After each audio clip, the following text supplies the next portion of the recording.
बच्चों, कक्षा 8 की गणित अध्याय 14 गुणनखंड, जिसकी प्रश्नावली 14.1 का क्वेश्चन नंबर 3 आज हम यहाँ हल करेंगे इस वीडियो में। तो देखिए बच्चों, प्रश्न संख्या 3 में हमें दिया है गुणनखंड कीजिए और इसके हमें कुल 5 भाग दिए हैं।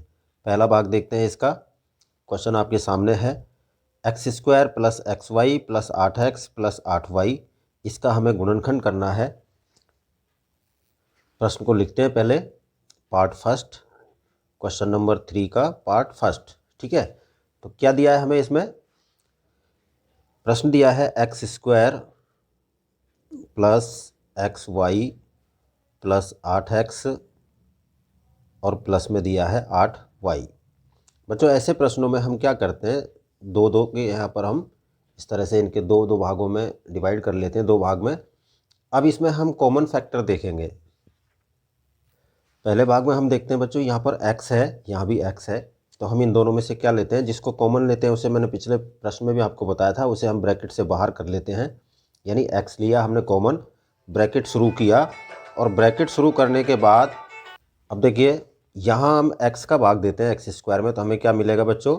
एक x मिलेगा। ठीक है, इसके बाद क्या लेंगे? प्लस लेंगे, प्लस है प्लस लेंगे, x का xy में भाग देंगे तो क्या बचेगा आपके पास? केवल y बचेगा। तो ये आपका कंप्लीट हो गया पहला पार्ट। ब्रैकेट बंद करेंगे, फिर देखिए हम क्या लेंगे? प्लस, प्लस लिया।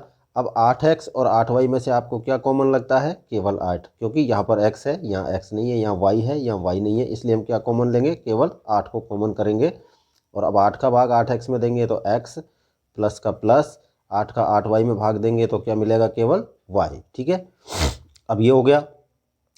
बच्चों, यहाँ सबसे जो कंफर्म करने वाली बात है वो मैं बता देता हूँ। जो ब्रैकेट में आपका समान आ जाता है भागफल, तो समझ लीजिए आपका प्रश्न बिल्कुल सही हो रहा है। अब देखिए, अब इन दोनों में से आपको क्या कॉमन लगता है? x + y, x + y। अब यहाँ पर आप ले लीजिए x + y, और अब क्या शेष बचता है? अब x + y का भाग यहाँ देते हैं तो क्या बचेगा? केवल आपको मिलता है केवल x, और प्लस का प्लस, एक्स वाई का 8 ब्रैकेट एक्स वाई में भाग देते हैं तो क्या मिलेगा? केवल 8 मिलेगा। ठीक है, इसे भी हम ऐसे ब्रैकेट में बंद कर देंगे। ये आपका आंसर हो गया, बहुत ही सिंपल है। ठीक है, अब देखते हैं पार्ट सेकंड। पार्ट सेकंड में हमें क्वेश्चन क्या दिया है? 15xy माइनस 6x, माइनस में दिया है 6x + 5y और -2। ये हमें प्रश्न दिया गया है। देखिए, इसको भी हम दो भागों में डिवाइड कर लेते हैं। एक पार्ट हमारा यहाँ तक हो गया, एक पार्ट हमारा यहाँ तक हो गया। ठीक है, अब 15xy - 6x, यहाँ आप देख रहे हैं x तो दोनों में है, लेकिन 15 और 6 दोनों अलग अलग हो गए। तो 15 और 6 में किसका भाग जा सकता है? यहाँ भाग जा सकता है 3 का, क्योंकि 3 से 15 भी और 6 भी डिवाइड होता है, और x दोनों में है तो एक हमने x ले लिया। ठीक है, और ब्रैकेट शुरू करेंगे। अब 3 का भाग पहले हम 15 में देंगे, कितनी बार जाएगा? 5 बार। x का भाग xy में दिया तो क्या बचा आपके पास? x तो क्रॉस हो जाएगा, y बचेगा। ठीक है, माइनस है, माइनस लेंगे। 3 का भाग हम 6 में देंगे, कितनी बार जाएगा? 2 बार। x से x कैंसिल, तो आपको क्या मिला? 5y - 2। अब एक बार आप इसको कंफर्म करने के लिए वापस गुणा करके देख लें, तो देखिए 3 को 2 से गुणा किया 6, और x का x, माइनस का माइनस, 5 को 3 से गुणा किया 15, और xy का xy। कंप्लीट। आगे चलते हैं, प्लस लेंगे। अब 5y - 2, यहाँ कोई भी संख्या आपको कॉमन नहीं लग रही, तो ऐसी स्थिति में क्या करेंगे? हम कॉमन लेंगे 1, क्योंकि 1 का भाग 5 में भी जाता है और 1 का भाग 2 में भी जाता है, तो हम यहाँ क्या कॉमन कर लेते हैं? 1। अब 1 का भाग 5y में देंगे तो 5y, माइनस का माइनस, और 1 का भाग 2 में देंगे तो 2। देख लीजिए आपके ब्रैकेट के दोनों 5y - 2 और 5y - 2 दोनों समान हो गए। अब इनमें से ले लीजिए कॉमन, 5y - 2, तो इसमें क्या बचा? 3x, और यहाँ क्या बचा आपके पास? प्लस में 1। ये आपका दूसरे भाग का आंसर हो गया। ठीक है, अब देखते हैं पार्ट थर्ड। पार्ट थर्ड में हमें क्या दिया है क्वेश्चन? क्वेश्चन दिया है बच्चों ax + bx - ay और माइनस में b वाई। ये हमें प्रश्न दिया गया है थर्ड पार्ट में। हल करते हैं। देखिए ए एक्स बी एक्स दोनों में आपको क्या कॉमन लगता है? एक्स यहाँ भी है यहाँ भी है। ए और बी दोनों अलग अलग हैं, नहीं है तो हम क्या कॉमन ले लेते हैं? एक्स को कॉमन किया, यहाँ क्या बचा? ए प्लस एक्स का भाग दिया, यहाँ क्या बचा? बी। ठीक है, माइनस लिया। माइनस के बाद में देखिए यहाँ पर वाई दोनों में कॉमन है, वाई कॉमन लेंगे, यहाँ क्या बचेगा आपके पास? एक, और माइनस माइनस प्लस, और यहाँ क्या बचेगा? बी। ठीक है, तो क्या हो गया आपके पास? ए प्लस बी। एक तो ये हो गया कॉमन, और दूसरा आप इनका जब भाग देंगे तो एक्स माइनस वाई आपके पास दूसरा फैक्टर आएगा इसका। तो इन दोनों में से कॉमन कर लीजिए ए प्लस बी। अब इसका भाग इस पूरे पार्ट में देते हैं तो क्या बचता है आपके पास? एक्स। ठीक है, और ए प्लस बी का भाग आप यहाँ देते हैं तो क्या बचता है? माइनस का वाई। इस तरह से ये आपका थर्ड पार्ट का आंसर हो गया। ठीक है, अब पार्ट देखते हैं इसका फोर्थ पार्ट में हमें क्या क्वेश्चन दिया बच्चों? 15 पी क्यू प्लस 15, केवल 15 ही है। उसके बाद में दिया है 9Q और प्लस 25P, प्लस में 25P दिया गया है। ठीक है, अब देखिए यहाँ हमें कॉमन लेने में प्रॉब्लम हो रही है, क्योंकि यहाँ PQ है या 15 है या 9Q है या 25P है। ठीक है, तो ऐसी स्थिति में हम क्या करेंगे? देखिए 25PQ प्लस में हम इस 15PQ प्लस इस 25P को हम यहाँ ले लेते हैं 25P। ठीक है, और प्लस में 9Q और प्लस में 15, यानी इन दोनों का हम स्थान बदल देते हैं। 25P को हम यहाँ ले आए, 15 को हम इधर ले गए। ठीक है, इससे कोई फर्क नहीं पड़ता है, क्योंकि आप जानते हो बच्चों, अगर हम आपको मैं एग्जांपल के तौर पे बता देता हूँ, 4 प्लस 3 प्लस 5 प्लस 9 है, इसको हम जोड़ते हैं।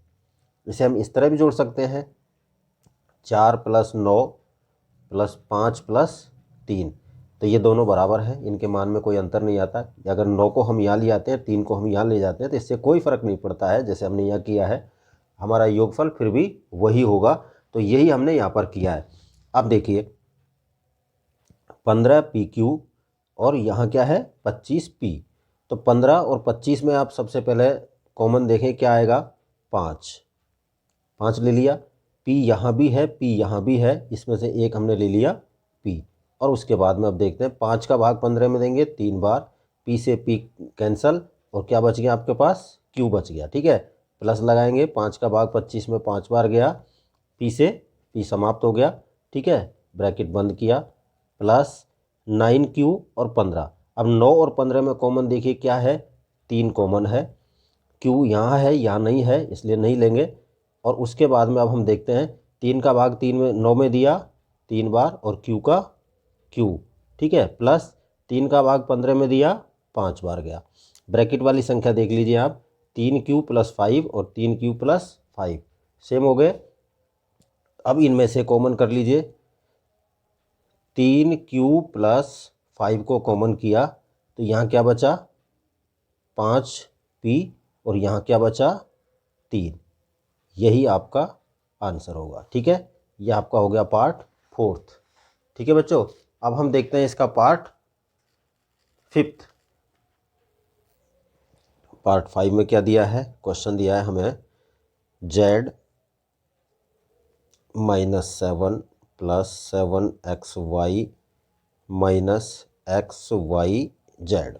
ठीक है, ये प्रश्न दिया है, कॉमन करने में प्रॉब्लम आ रही है। z -7 7 माइनस XY, 7 तो हम यहाँ कॉमन कर सकते हैं दोनों में से, लेकिन XY है और यहाँ पर z है, तो क्यों ना हम ऐसा लिख सकते हैं इसको। देखिए हम इसे इस प्रकार से लिख सकते हैं, 7xy माइनस क्या?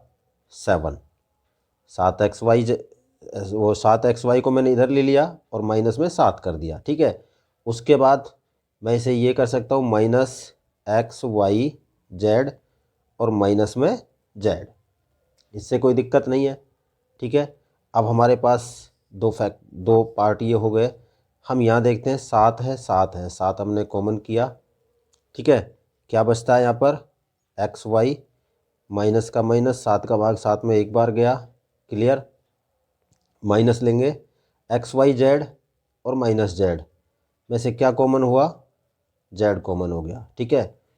देखिए जेड का भाग यहाँ हमने यहाँ दिया, क्या बचता है हमारे पास, एक्स वाई बचता है, माइनस है, अंदर भी ये माइनस है, माइनस प्लस, वो माइनस माइनस प्लस प्लस, ओ सॉरी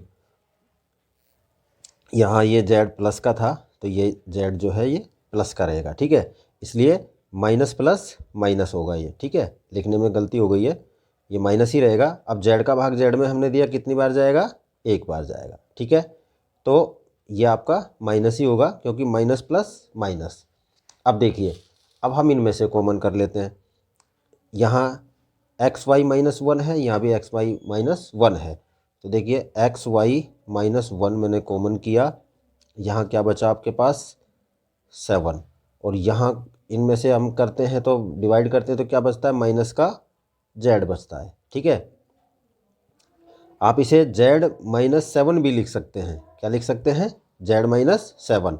अभी लिखेंगे इसको आगे, पहले हम इसको यहाँ ब्रैकेट में कर लेते, हमने इनको चेंज किया था तो हम इसे क्या लिख सकते हैं, माइनस का है ये, तो इसको हम क्या लिख सकते हैं, आगे देखिए, आगे हम इसका क्या कर सकते हैं बच्चों, -1, और इसे हम मल्टीप्लाई करते हैं 1 माइनस एक्स वाई मल्टीप्लाई -1, और मल्टीप्लाई करेंगे जेड माइनस 7 से, ये जेड है, ठीक है, जेड माइनस 7 से।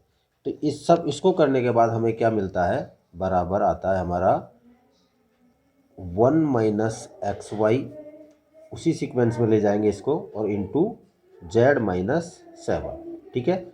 ये आपका फाइनल आंसर है। इस प्रकार बच्चों हमारी इस प्रश्नावली का ये 14.1 का ये आखिरी तीसरा प्रश्न था, उसके सभी 5 पार्ट हमने यहाँ पर क्लियर किए हैं, ठीक है। उम्मीद करता हूँ आपको समझ में आ गए होंगे। बहुत ही सिंपल है, बस आपको इन्हें केवल सीक्वेंस में लगाना है और हल करना है। Thank you.